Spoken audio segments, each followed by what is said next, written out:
There are jobs in this world that break your body so you can build a life for your family. I work on an offshore oil rig in the Gulf of Mexico. It's loud, it's dangerous, and you work 12-hour shifts for 3 weeks straight, surrounded by nothing but steel and salt water. I didn't do it because I loved the ocean. I did it because it paid $180,000 a year, and I wanted my wife to never have to worry about a single bill. My name is Garrett. I'm 35 years old. 6 years ago, I married Samantha. Samantha was sweet, caring, and incredibly close to her family, especially her mother, Linda. Because I was gone for weeks at a time, I trusted Samantha completely with our finances.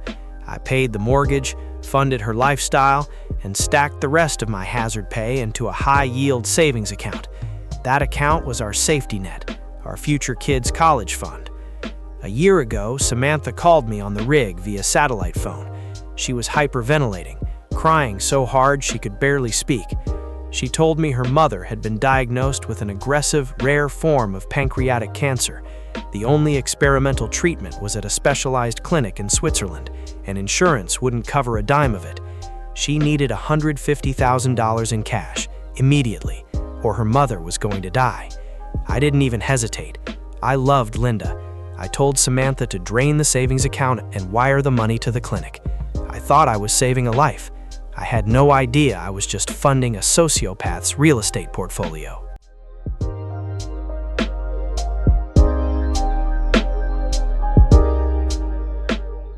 When I got back on land a week later, Samantha was completely frantic.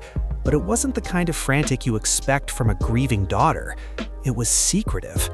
She told me her mother was in isolation, preparing for the trip to Europe, and that visitors weren't allowed because of infection risks.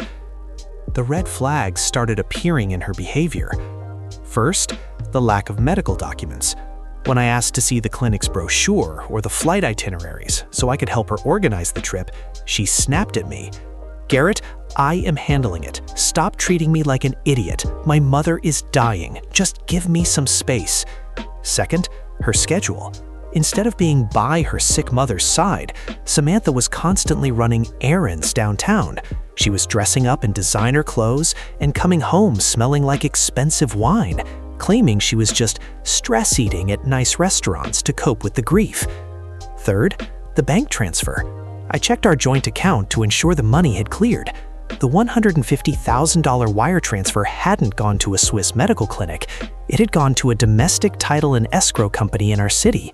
When I asked her about it, she smoothly lied, saying the clinic used a US-based escrow service to handle international patients. It sounded plausible, but my gut was telling me something was horribly wrong.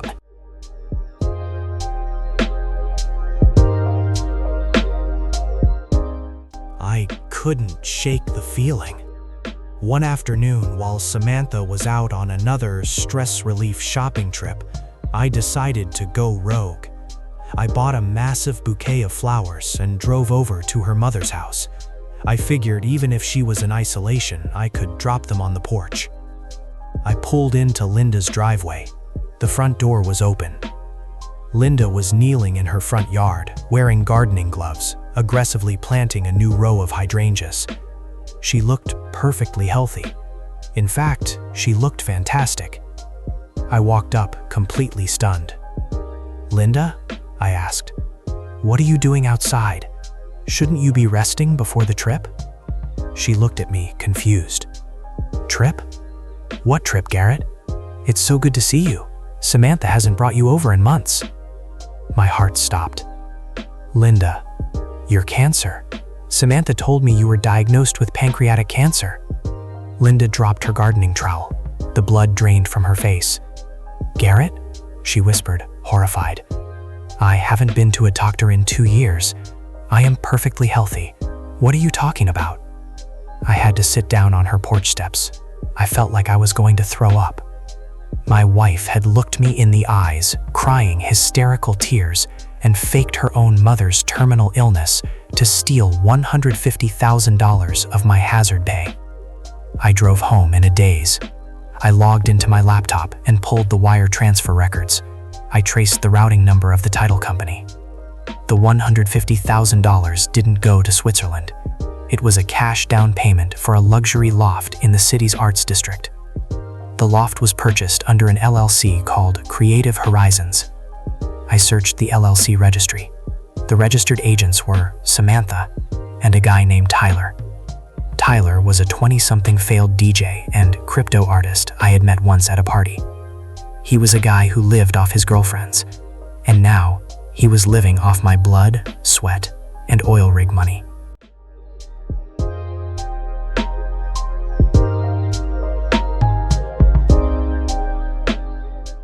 If you drop a heavy wrench on an oil rig, it can spark and blow the whole platform to hell.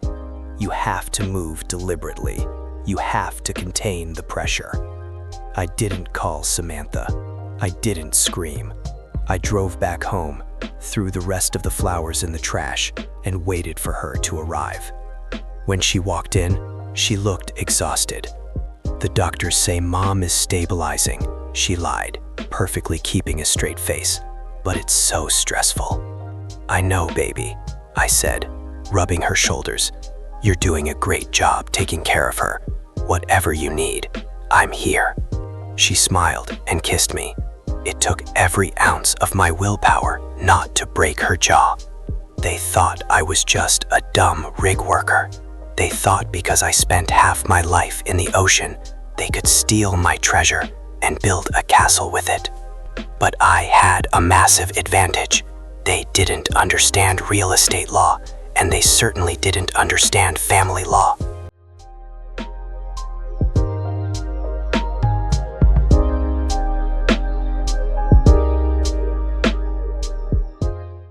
I hired a forensic accountant and the most vicious real estate litigator in the state. I showed them the bank statements, the LLC registry, and an affidavit from Linda confirming she was perfectly healthy and had no knowledge of the medical scam. My lawyer grinned like a shark. "Garrett," he said, "in our state, if a spouse secretly uses marital funds to purchase real estate, even if they hide it under an LLC and put a lover's name on it, the court views that as a fraudulent dissipation of marital assets." He explained a legal doctrine called a constructive trust. Because the $150,000 down payment was indisputably my money, stolen through criminal fraud, the law essentially treats the LLC as a phantom. The court would instantly rule that I was the true legal owner of the luxury loft.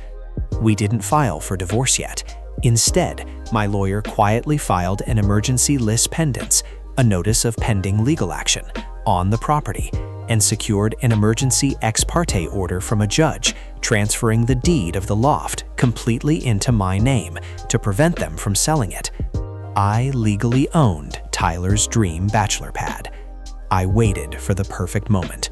Tyler and Samantha had spent the last month buying expensive mid-century modern furniture, a massive 80-inch TV, and a custom sound system using the last remnants of her credit cards. They planned a massive housewarming and art showcase party for Tyler's friends on a Friday night. I decided to be the uninvited guest.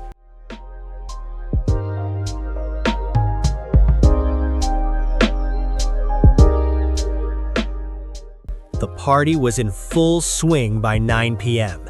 The loft was packed with Tyler's hipster friends, drinking expensive champagne and listening to awful electronic music. Samantha was standing next to Tyler, acting like the queen of the castle. At 9:15 p.m., the elevator doors opened directly into the loft. I stepped out, but I wasn't alone. I was flanked by 2 armed county sheriffs and a professional locksmith. The music screeched to a halt. The crowd stared. Samantha's face turned completely white. She dropped her champagne glass. It shattered on the imported hardwood floor. "Garrett," she gasped, backing away from Tyler. Tyler puffed out his chest and walked toward me. "Whoa, bro, you can't be here. This is a private party. Get out of my house." "Actually, Tyler," the lead sheriff said, stepping in front of me and pulling a court-stamped document from his vest, "according to this emergency judicial order, this property and all fixtures within it belong entirely to Mr. Last Name here. You are currently trespassing. Everyone in this room has exactly 5 minutes to vacate the premises, or you will be arrested." Tyler looked at the sheriff, then at Samantha, completely bewildered. "Sam, what is he talking about? You said the LLC owned it." "The LLC was funded with stolen money, Tyler," I said smoothly, my voice echoing in the dead silent loft. "And the judge didn't take kindly to Samantha faking her mother's terminal cancer to steal it." The crowd erupted in shocked whispers. People started actively backing away from Samantha in absolute disgust. "Garrett, please, let's talk about this," Samantha sobbed, her entire fake life collapsing in real time. "The locksmith is changing the locks right now," I said, ignoring her tears. "You have 4 minutes to grab your coats. Leave the TV. Since it was bought with marital credit cards, it belongs to the house now." The sheriffs physically escorted 50 people, including a crying Tyler and a hysterical Samantha, out onto the sidewalk in the pouring rain. I locked the door, sat on Tyler's brand new $4,000 leather sofa, and watched the city lights.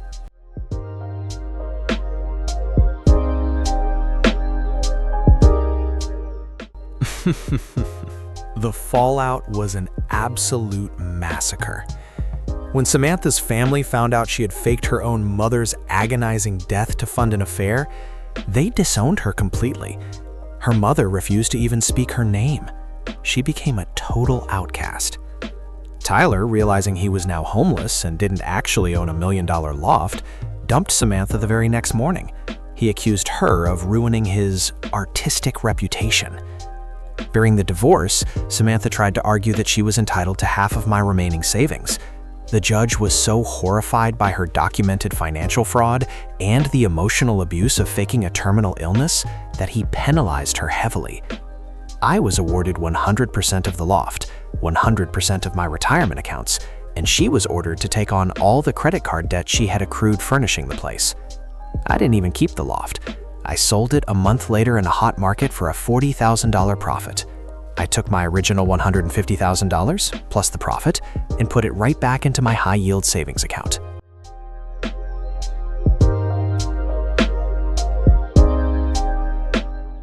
It's been 2 years since I evicted my wife from her own affair.